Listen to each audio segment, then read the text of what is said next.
This is incredible.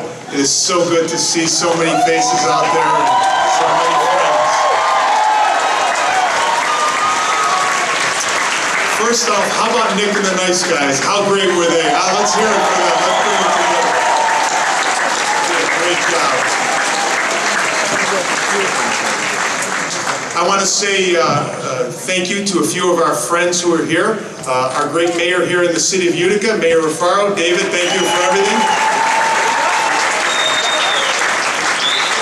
Our Assemblywoman, Roanne Destito. Roanne, thank you very much. We have a few other special friends here. We have Mary Akavazi, who is doing a great job running for family court judge in Arcuri County. Mary, good luck to you. We have our county clerk, Sandy DePerno. Sandy, thank you very much. Mike Hennessy, running for the New York State Senate. Mike is here with us.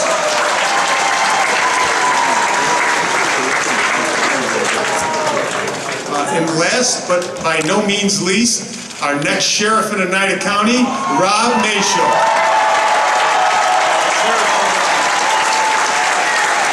He's fighting one heck of a fight and doing an incredible job. Rob, keep up the great work.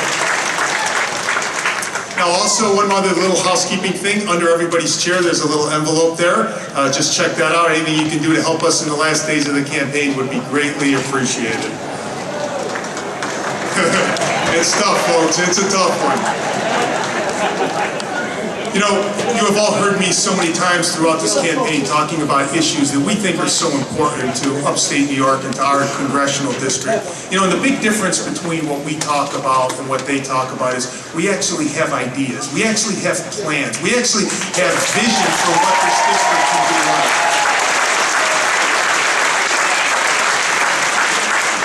They like to look at New York for what it isn't. We like to look at New York for what it is, and more importantly, what it can be if it has real leadership. That's what we talk about.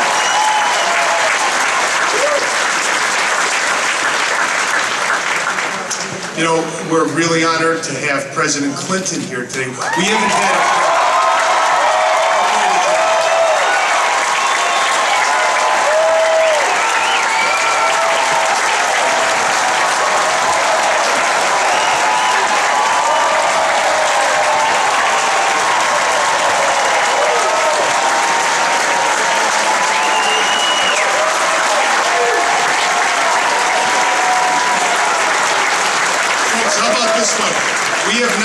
president here in Utica since 1960 when John Kennedy was campaigning for president.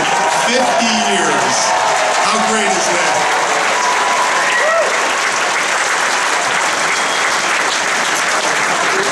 It is such an honor and a privilege to have President Clinton here with us today because he has vision. He led this country with the vision that he showed for what America could be. What we saw America as, not what it isn't, but rather what it could be. That is what this campaign is about. That is what this midterm election is about. It's about the direction that we want to see America going. It's about how we have created jobs. It's about the things that we have done. We haven't sat on our hands in a very tough economy. We've taken real steps. You know, we worked, we did the recovery bill, and the recovery bill is working. And that's what they don't like about the recovery bill. They don't like the fact that it actually is working. That's the problem for them. Folks, this is a very, very important time. It's about a new direction for our country. It's about continuing the fight to create jobs here. And it's about the difference between what we stand for and what they stand for. And folks, many of you have heard me tell this story, and I want to tell this last story, and then I will introduce the president, the person we've all come here to hear speak to us. But, you know, I listen. And I'll never forget the first time I heard my opponent tell the story that we now call the cart story. You know, he talked about, we were in a forum, and he said, the problem with America today is that there are too many people in the cart and not enough people pulling the cart. And I thought about that. And it was funny because I'll never forget, he said that on a Wednesday night.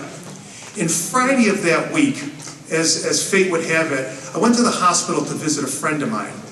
And this friend of mine, I grew up with him. He had worked his entire life, worked hard, put his children through college, paid his taxes, paid his insurance. And one day he had a stroke. And as a result of that stroke, it was a debilitating stroke. He was unable to work anymore. And after 6 months, he went off of, his insurance ran out and he had to go on Medicaid. And I was in the hospital and visiting him, and I watched as the orderlies came in and they picked him up and they put him in his wheelchair. And we went to get something to eat in the cafeteria, and I watched how difficult it was for him. And I watched his tears ran down his eyes, half from the pain he was in and half from the embarrassment that he had on his face. And I thought to myself, you know what? He's one of the people that's in the cart. And then I thought to myself, you know, in our congressional district, there are 127,000 people on Social Security. By his definition, they're in the cart too. And there are thousands more on Medicare. And they're in the cart too. And what about the veterans who put their life on the line for us every day in far-off places?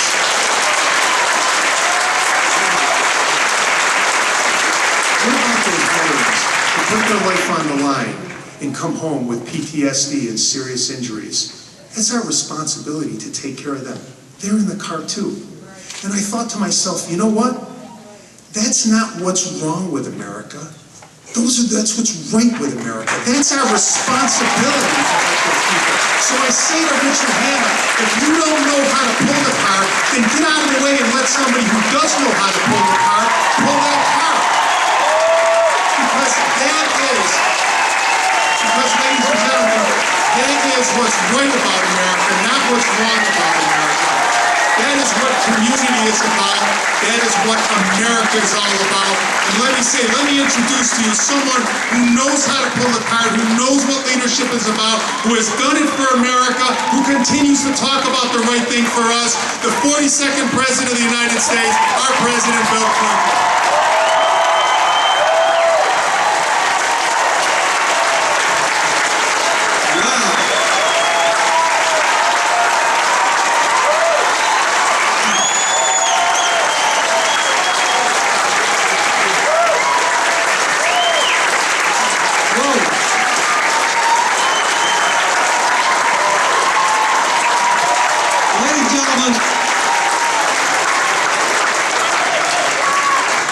I was just sitting here thinking that I thought two things when Mike was talking. One is, he really doesn't need me to say anything. He said it all. The second is how dearly I wish that he had been in the United States Congress when I was president, because he was one of such.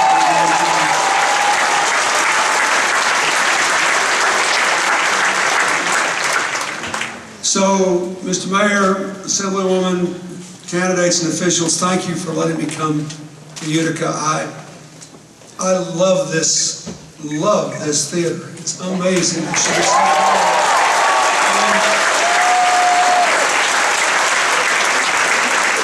I bring you greetings from your former Senator, Secretary of State.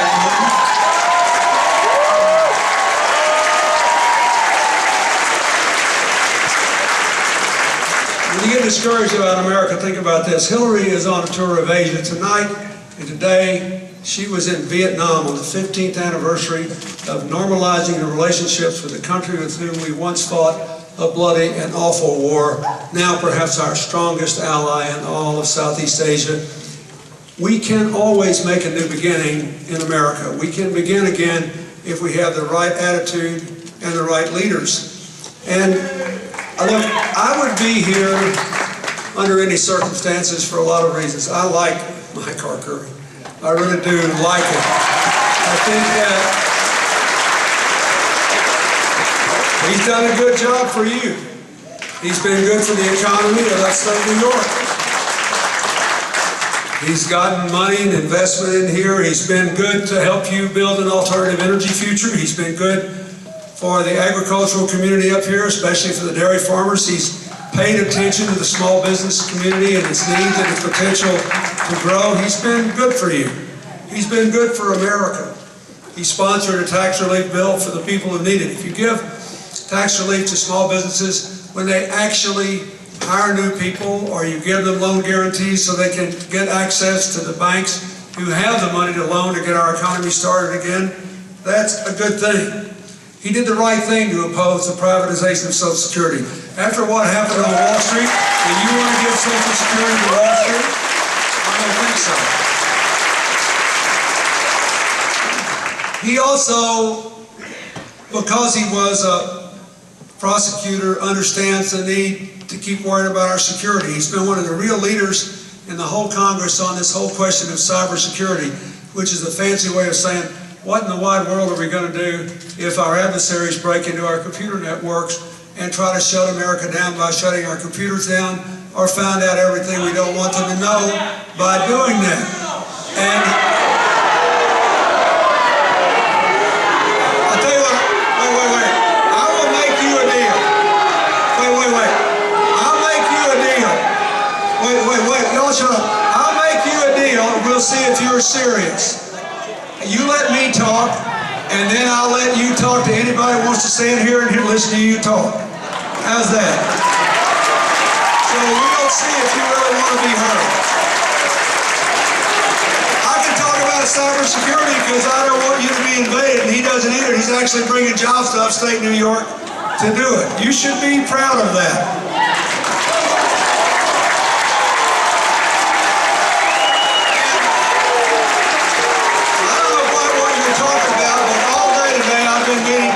Kosovo and Bosnia, who thanked me for ending genocide in their country and saving the lives of hundreds of thousands of people.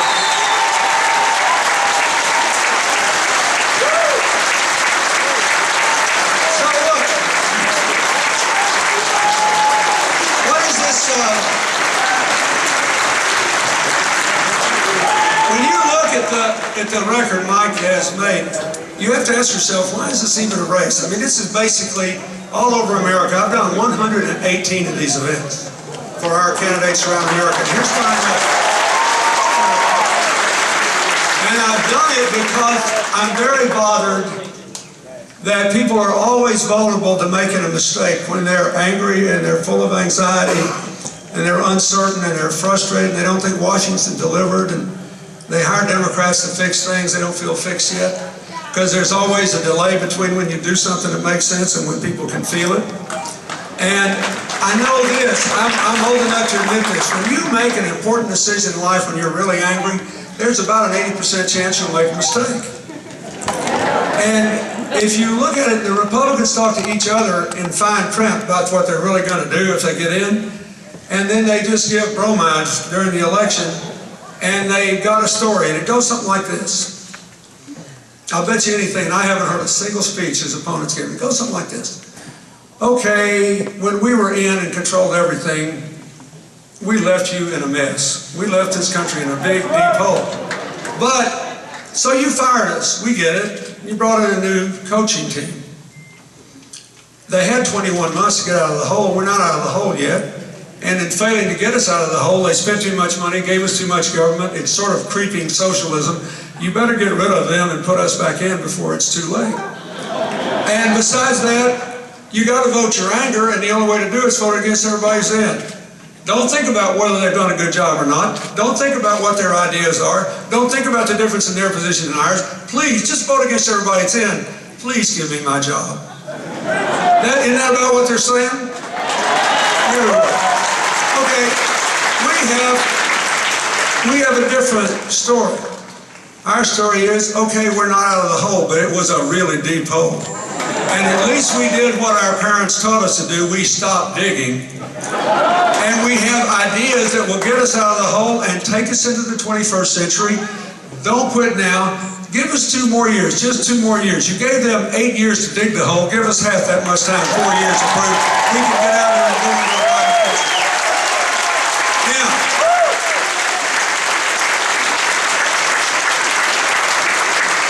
The facts of Mike Arcuri's record are very inconvenient for the attack of the Republicans.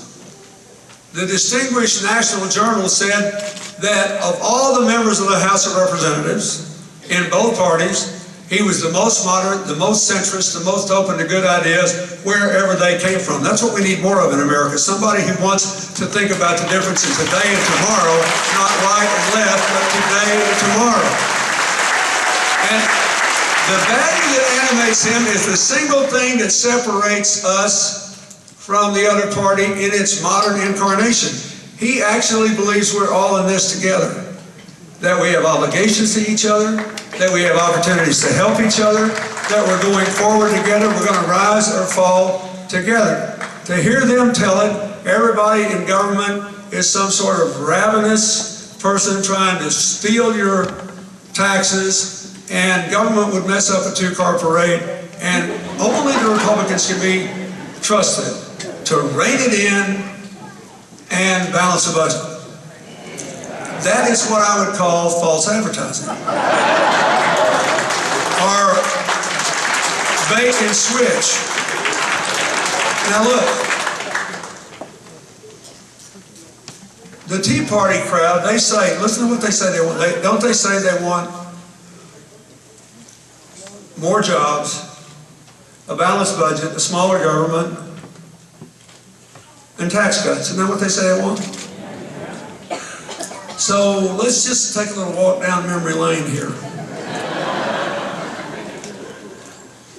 This is the latest battle in a 30-year conflict. A Republican and a conservative used to believe this during my whole childhood. Whenever possible, people should do for themselves what they can, and the private sector ought to do it. If they can't do something for themselves that we all need done, we should begin with the local and state government, and if they can't do it, then the federal government should do it. In any case, we should always run a balanced budget, unless there is a recession, in which case you may have to stimulate the economy. That's what they believe.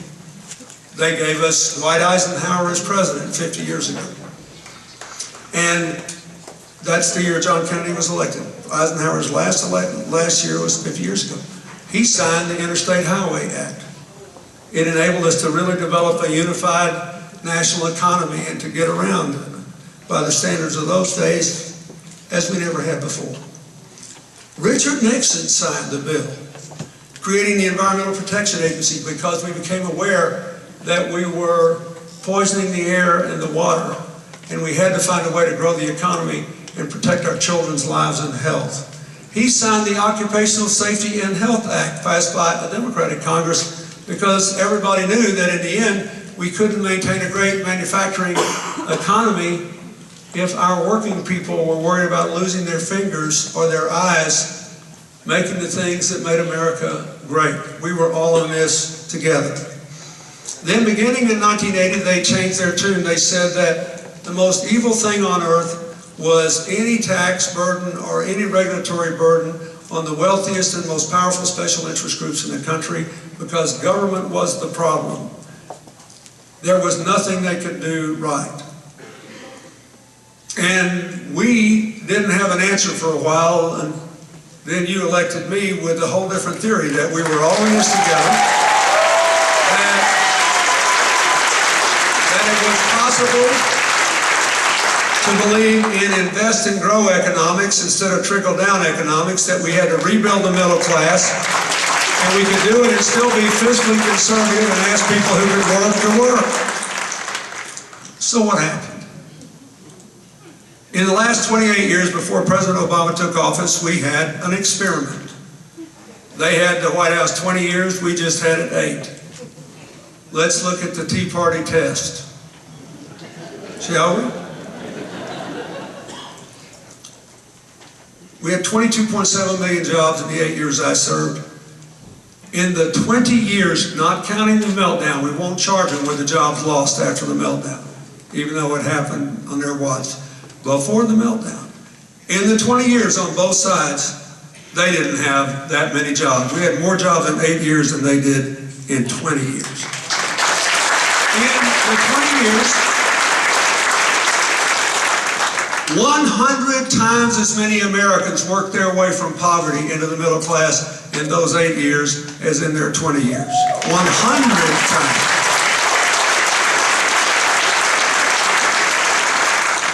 In that period, we quadrupled the debt of the country from $1 to $4 trillion in the 12 years before me. It was the first time in American history we had ever run a permanent debt, being driven by politicians who swore to you that they were for a constitutional amendment to balance the budget.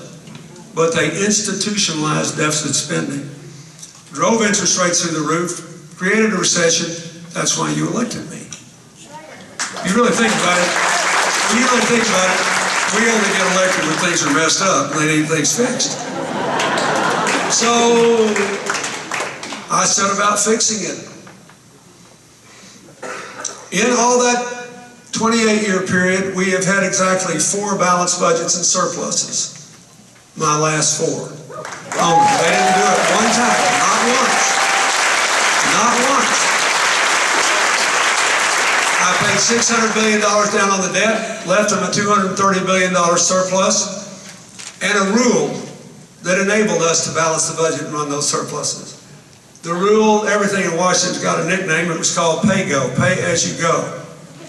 In other words, if you want to do something new, you either got to stop doing something you were doing or find some new money to pay for it and tell the American people it's worth it. And guess what? It was old-fashioned arithmetic. I had this naive idea when I moved from the governorship to Washington that if 2 and 2 was 4 in Little Rock and Utica, it would probably still be 4 when I got to Washington, and lo and behold, it turned out to be true. Okay, then what happened? If that budget had been left in place, just the structure of the budget, all during the next 8 years after I left office, even accounting for this terrible crisis, by 2015, this country would be out of debt completely for the first time since Andrew Jackson was president in 1832.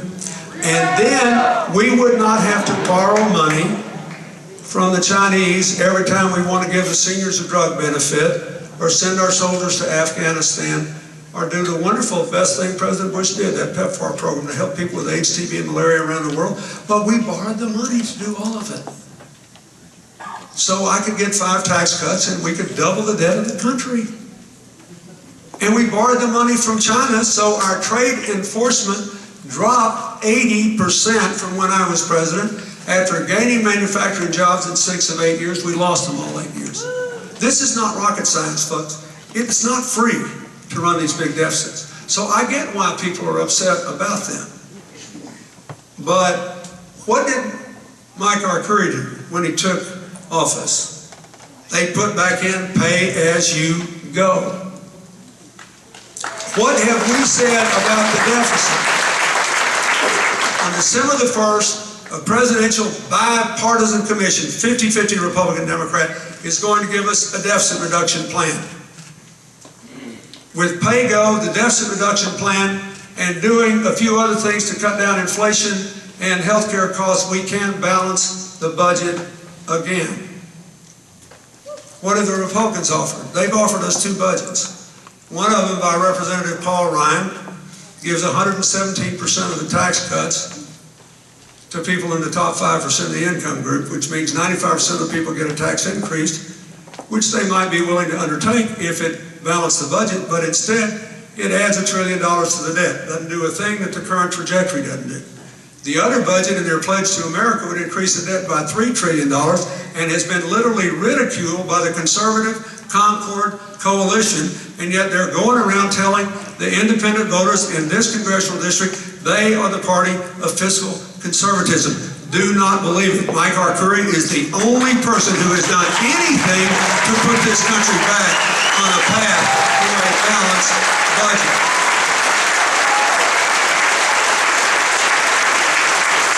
They say they want small government. You know what size the government was when I left office? The smallest it's been this was 2000, in 40 years since Dwight Eisenhower's last year. That's right, my budget was the size it was when John Kennedy was elected president. On the 12 years before me and the 8 years later, it was bigger. We gave tax cuts to middle-class people, to working poor people. Then he came in and voted for the stimulus, which gave tax relief to over 100 million American families, 98% of America's families. And so really, if you want more jobs, a smaller government, a balanced budget, and tax relief, the Tea Party crowd should take my 8 years as a model, not all this Republican rhetoric, and they should all support Mike Arcuri for re-election, because that's what he's given you. Jobs, tax relief, smaller government, and effective government. I want to go through these issues. This is really important. Look, I'm not very good at this anymore because I live in a different world. I work with my foundation around America on childhood obesity and helping small business survive this mess and getting people bank accounts that don't have them. And I work all around the world on healthcare and agriculture and economic development and education. And I work in Haiti trying to help them rebuild. So I see this election, I don't see it like an ordinary politician anymore. I think there's only three things that matter. Where are we now? What are we going to do? And who's going to do it? The rest of it's all smoke and mirrors. Here's where we are. We have recovered 70% of our lost income from the bottom of the crash. Now, how's the competition doing? Germany 60%, Japan 50%, Great Britain 30%. Not cause for applause, but it ought to give every citizen of this congressional district pause before you put the gang back in that caused the problem in the first place. We're 70% of the way out. Why don't we feel it? Because all the new jobs are in the last 30%, and when we get out of this hole and go on into the future and build a middle-class economy with 21st century jobs, that's why. You have to keep this man there to keep going in that direction. I'm telling you, there's a reason the National Journal honored him. We need 5 or 6 people like him with good sense who are open to good ideas, who can pull people together after this election and keep moving forward. It is something that's important to you and to America. And I will give you 3 examples, if you will let me, before I go. Look at this. Look at the difference in these 2 candidates. His opponent says he was against the stimulus, and maybe he's not, and he's walling around because he knows that, you know, the rhetoric is that it was a big bust. It wasn't a big bust. They're squealing about it, hoping you won't know that it worked. Look, the hole was $3 trillion deep. The stimulus cost $800 billion. You can't fill a $3 trillion hole with $800 billion. Furthermore, 2/3 of that money was not designed to fill the hole. It was to allow you to swim in it without drowning while we try to get out of it. Now keep in mind, 36% of it was literally modest tax cuts to over 100 million families so they could go to the grocery store and keep the local grocer open. People have forgotten how bad it was when this happened. So they say they're for tax cuts, but he actually voted for them. And I mean to help people get through the week and the month. About 1/3 of it went to aid to state and local governments so they wouldn't have to lay off 1 million teachers and healthcare workers and law enforcement officers or raise taxes, either of which would have been disastrous for the economy. So 1/3 of it went to create jobs, and they put us back in the hunt for the jobs of the future in green technologies and bringing back manufacturing and reviving small businesses. Every independent, nonpartisan evaluation of that money says that more jobs have been created than the experts predicted, and the unemployment rate is 2% lower today, and there are a couple of million more people working because of the stimulus. And it was the right thing to do. Now, did it temporarily raise the annual deficit? Yes. But these are the people that gave us permanent debt. This was an emergency when the economy was shrinking and interest rates were 0. The cost of financing our debt actually went down because interest rates kept moving to 0. There was no demand. It was the right thing to do. What does the Republican leadership say about the stimulus? Please give us back the House and we will cancel the remaining projects. Now let me tell you what's really going on here. The remaining projects are mostly green energy projects designed to make us a leader in 21st century jobs. And they want to cancel it because they don't like the 30% manufacturing jobs tax credit, when it goes to green energy because they want to be in yesterday's energy. An enormous amount of this money coming into these anonymous ads against them are being paid for by oil companies, for example. And you need to know that. And let me just say this. I came from a state that used to have oil, produces a lot of gas. I'm not against it, but I'm against them saying that we have to do it their way and America should be shackled to yesterday's energy economy instead of grabbing the jobs of the 21st century. If China knows it, and India knows it, and Germany knows it, and everybody else knows it, why in the world would we let them leave us in the dust? Let me just tell you what has happened since we got serious about this. When Mike took the oath of office in 2009, in January, this country had only 2% of the world's manufacturing of these high-powered batteries necessary to make electric cars and hybrid electric vehicles.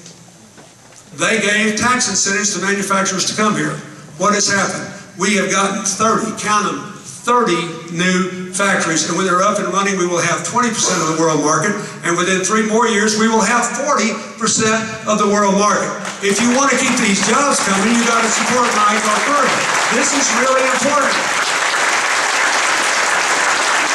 I was out in Nevada the other day, has the highest unemployment rate in America. I saw something I never thought I'd see in my lifetime.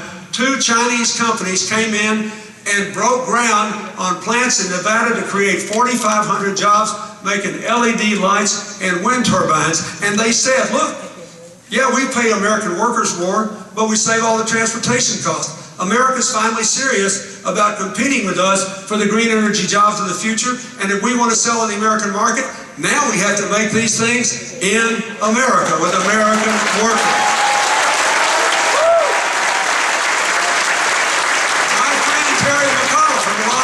He used to be chairman of the Democratic Party, went to China and bought 2 car companies outright. One of them makes hybrid vehicles, the other one makes all-electric small vehicles. He's moving 100% of the jobs to the United States of America, and he's already sold 1,000 cars to Denmark. We are coming back, folks. Do not reverse these policies. Stay with Mike Arcuri. We are coming back. We are going to get these jobs. Now, second issue. You got to make sure we've educated and trained people to do the jobs. There are 2 issues here. The United States of America has more than 3 million posted job openings where the jobs have been vacant for more than a month. This has never happened before as we come out of a recession.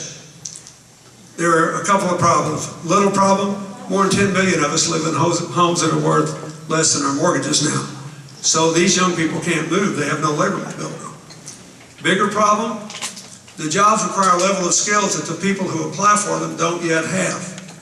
Answer, give every state, every month, a list of all the jobs that have been vacant for more than a month. Right now, the Labor Department only has these statistics by region, not by state. Be simple, though, to go to state. Then we could tailor the federal job training money so that every state could immediately give the money to a community college or a certified labor training program or the employer to do the training, and you get rid of this problem in 2 months and the unemployment rate would drop 2% in the United States of America in 2 months. Now, who could be against that? The leaders of the other party. They have promised an across-the-board cut in education and all other domestic discretionary spending of 25%. If you do that, bye-bye training programs. So if you want to put these people to work, you got to vote for Mike Arcuri. This is not a complicated decision here. This is important. And this is far more important. He was a leader in passing the most far-reaching reform of college aid since the GI Bill. And I want to explain to you what it did, because I never cease to be amazed that most Americans don't even know this happened. Basically, the Congress adopted a plan the President pushed to make uniform a program that I made optional, and then the Bush administration suspended for reasons that will become obvious to you. Basically said we're going to take all these subsidies we've been paying to banks to make student loans and save the money, $60 billion over 10 years. We'll just set aside a loan reserve fund and send the money direct to the colleges. They will then loan the money to the students. We'll take 2/3 of the $60 billion we saved and increase Pell Grants and tax credits for tuition and make the student loans at a lower interest rate. Here's the most important thing. The law also says that from now on, every single student in every single institution of higher education in America has an absolute right to pay those loan backs as a small percentage of their income for up to 20 years. No more than 10% ever, and if you're a police officer, a nurse, a teacher, less. And let me tell you what this means. This means that nobody will ever have to drop out of college again, ever. We dropped from first, we dropped from first to ninth in the world in this decade for the first time in my lifetime. In the percentage of our adults with 4-year degrees. 12th in the percentage of young adults. It's a prescription for economic disaster. And this one bill will take us back to number one. Nobody, I see these kids all the time, I talk to them, they say, my family's in trouble, we got all kinds of problems, I can't take on any more debt, I'll never be able to repay it, I dropped out. That happened over and over and over again in the last decade. It never has to happen again. It will bring America back to number one because of what Mike Arcuri did. Now, unbelievably, the Republican leaders say if they get the majority, they will repeal this law and make college more expensive, make the loans harder to repay, and actually add $20 billion to the national debt. Why? Because the guys that are paying for a lot of these anonymous ads against him want their $60 billion back. Even if it drives America to 15th or 20th or 25th in the world in college graduation rate, if you want this country to come back economically, if you want a 21st century economy, if you want a middle class to survive and thrive in America, you have to support Mike Arcuri for Congress. And just one last thing. If we want all this to happen, we cannot risk another financial meltdown. We need a healthy financial sector. You agree with that, right?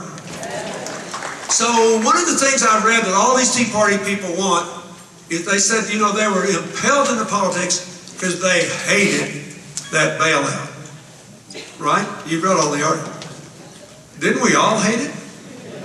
Didn't it make you mad that the people that caused the meltdown got bailed out and they were all making big money again, and then the people that paid the bill were worried about their jobs and their homes and all that? Made everybody mad. Nobody wanted to do it. The only reason it was done is so the cold credit system of the country didn't collapse. But you're going to get 92% of the money back. You may get it all back. But it's really important. It was a stain on our honor to give people something for nothing who stuck it to us. It had to be done to preserve the credit of the country, but it was bad. Well, what's happened? Mike vigorously supported a Wall Street reform bill. It does a lot of good things, but I just want you to know too. It says, first of all, we're not going to let that happen again because we're going to monitor these banks that got in trouble every month. And the successor to Bear Stearns will never be able to put $34 at risk for $1 in cash anymore. There'll be no more Lehman Brothers with $29 at risk for $1 in cash. And when they start getting too risky, we're going to make them set aside more cash. So it won't happen again. Now, I'm amazed that no one knows this, but nobody seems to know it. I actually reviewed the bill. The bill also says, however, these guys are really clever. Doesn't use this language, but that's what they're saying. In the event they figure some way to get around this, and they collapse again, there will be no bailout. It has been barred by law. The shareholders and the executives will have to eat the cost. No more bailouts. That's the law today because he supported that law. That is the law. So, and unbelievably, the other party who said they deplore these bailouts has promised to repeal the law, making future collapses more likely and future bailouts more likely. because they said, oh, the government has no business doing this. This thing happened because the government was asleep at the switch. If somebody had been there oversighting as they should have been, it wouldn't have happened in the first place. It will never happen again because of his law. You got to vote for Mike Arcuri if that's what you want for the future. Now, why do I tell you all this? Because this is a close election, because it's election in the gap between the time action is taken and people feel better. I mean, there's 50 other things people say, but we all know that if the unemployment rate were 3 points lower, they'd be running Mike for saying, and he'd be 50 points ahead of a guy that won't even tell you whether he's for or against him. Right? I mean, the only reason this is a close election is because people don't feel fixed. But if every young person knew what was in this college loan bill, nobody ever has to drop out again, and knew the Republican leadership had promised to repeal it. If every voter in this district knew that he had helped to pass a bill that prevents another meltdown and explicitly bans future bailouts, and that is already the law of the land, and that the other party, claiming they hate them, has actually committed to repeal this law so you'll be more likely to have them, he would win a healthy victory that he deserves. The reason I took this time tonight is because what really matters is not that you came here. What really matters is what you do when you leave here. I want you to go out and tell the people who are not here what this man's record is, how important he is to you, how important he is to America, and how profoundly important it is that they vote on November the 2nd and vote to re-elect Mike Arcuri. Thank you, and God bless you all. Thank you.